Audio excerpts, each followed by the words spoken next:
Bonjour, bienvenue sur Parlons peu, parlons sexe sur Doctissimo. C'est tous les vendredis et aujourd'hui je vais vous parler de la taille du pénis.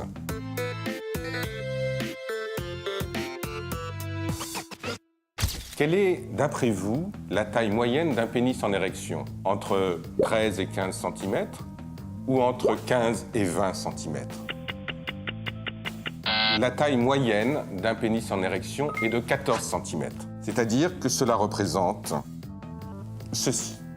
Évidemment, si votre pénis en érection est de 15 cm ou de 13 cm, cela ne veut pas dire que vous êtes anormal. C'est juste une manière de pouvoir mesurer les choses. Mais la taille moyenne d'un pénis en érection représente ceci. Selon une étude récente, seulement 6% de la population masculine utiliserait des préservatifs extra larges. Cela veut-il dire que 94% des hommes mentent sur la taille de leur sexe? Je sais que beaucoup d'hommes sont inquiets par rapport à la taille de leur sexe. Mais en général, cette inquiétude correspond au fait qu'ils ont un pénis qui est légèrement en dessous de la moyenne. Mais qu'appelle-t-on un micro-pénis réellement? Un micro-pénis, c'est un pénis qui, lorsqu'il est en non-érection, est environ de 3 cm. Et lorsqu'il passe à un état érectile, est de 6 cm. Comme on le voit, on est vraiment dans quelque chose qui est de l'ordre de la pathologie et qui a un caractère tout à fait exceptionnel. Il me semble que cela devrait rassurer de nombreux hommes qui sont continuellement inquiets par rapport à la taille de leur sexe et de leur dire qu'ils ont un sexe qui est normal et qu'ils n'ont pas un micro-pénis.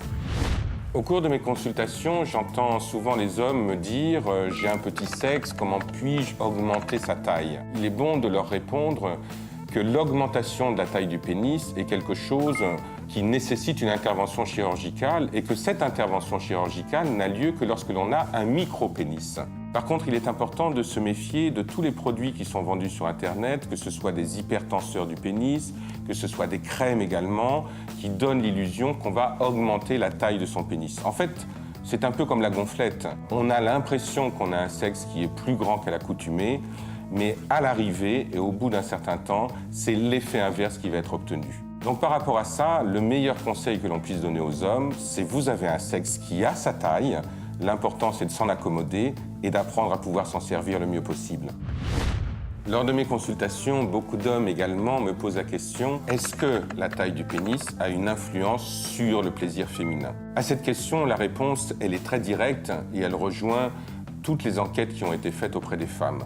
La taille du pénis n'est pas forcément ce que les femmes recherchent le plus pour l'obtention de leur plaisir. Ce qu'elles demandent aux hommes, ce n'est pas d'avoir un gros pénis, c'est de savoir bien s'en servir. Et il est important que les hommes puissent avoir ça en tête de manière à pouvoir dédramatiser ce lien particulier qu'ils ont à la taille de leur pénis.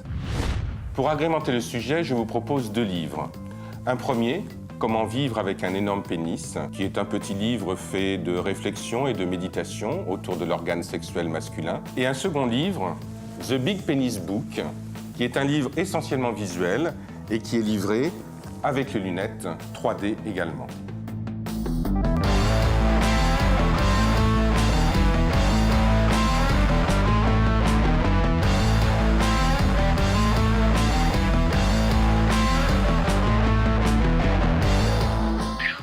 Voilà, Parlons peu, parlons sexe est terminé pour aujourd'hui. Je vous donne rendez-vous la semaine prochaine et d'ici là, n'hésitez pas à vous abonner.